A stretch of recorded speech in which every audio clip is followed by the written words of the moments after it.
እሱን ከተመቻችሁ ላይክ፣ ሸር፣ ሰብስክራይብ በማድረግ እንዳትረሱ። የሞና ቤተሰቦች ያልሆናችሁ ደግሞ በድጋሚ ቤተሰብ እንድትሆኑ በአክብሮት ጋብዛችኋለሁ። እና ችግር ያስተምራል ይላል። በአንድ አካባቢ የሚኖሩ ረዥም እና አጭር ጎረቤታሞች ነበሩ።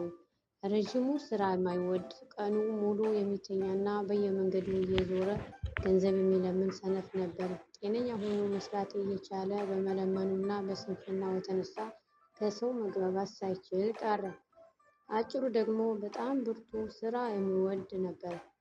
በዚህ ምክንያት ብዙ ወዳጆች አሉት። አጭሩ በጠዋት ተነስቶ ወደ ስራ ሲሄድ፣ ረዥሙ ተኝቶ ይውልና ማምሻውን ወደ ልመና ይሄዳል። አንድ ቀን አጭሩ ወደ ረዥሙ ቤት ይሄድና ወዳጄ ሆይ ላስቸግርህ መጣሁ ይለውና ረዥሙ ግራ ተጋብቶ ምን ፈልገህ ነው አለው። ለረዥሙ ማለት ነው።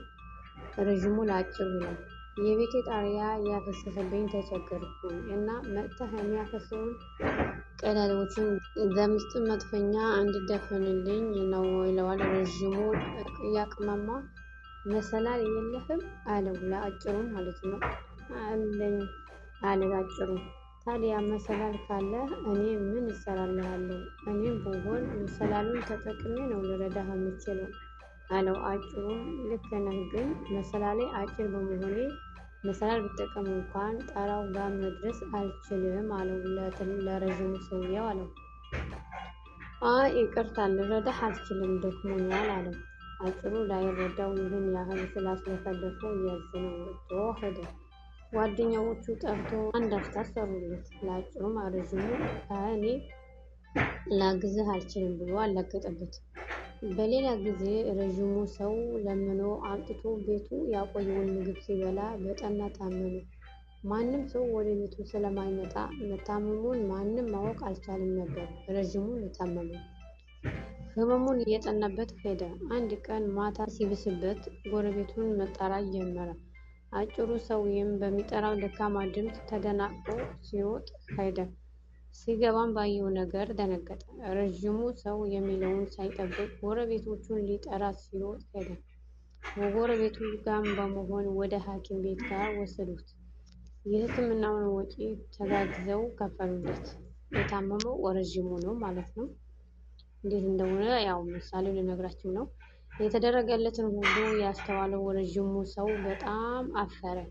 ለምን አፈረ ብትሉኝ፣ አጭሩ ሰውዬ መጀመሪያ ሳይታመም በፊት ይህን ጣሪያ አስተካክልልኝ ቢለው እኔ ላግዝህ አልችልም ስላለው አፈረ ማለት ነው። ረዥሙ ሰውዬ ግን እሱ ሲታመም አጭሩ ሰውዬ ጎረቤት ጠርቶ ነው የተባበረው ማለት ነው። በዚህ አጋጣሚ በጣም የሚገርም ታሪክ ነው።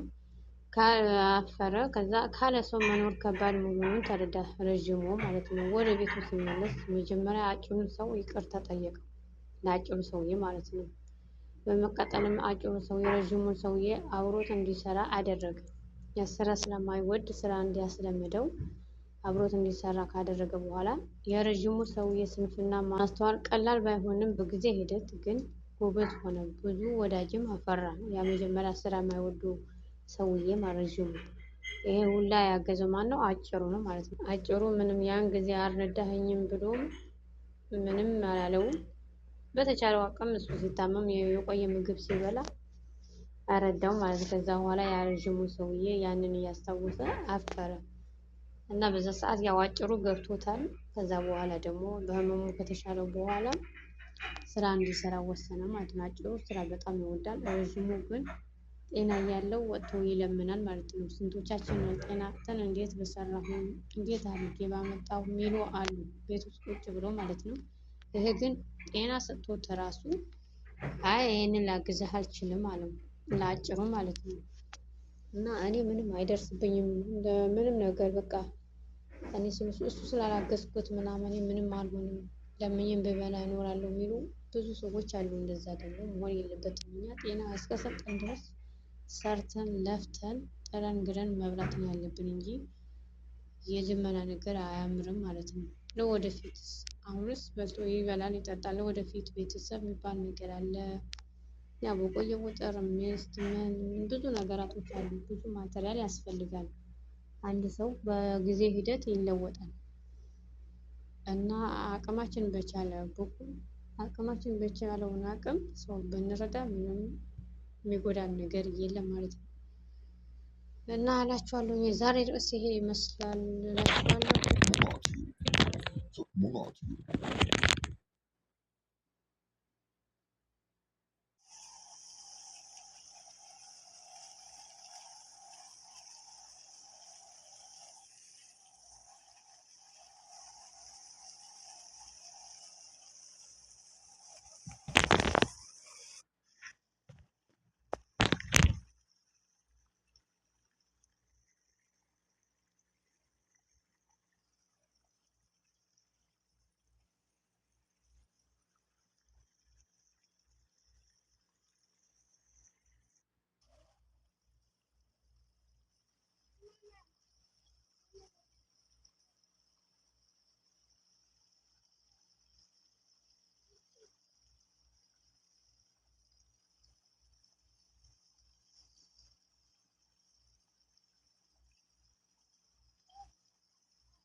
بس انتي تعالي وقفي بس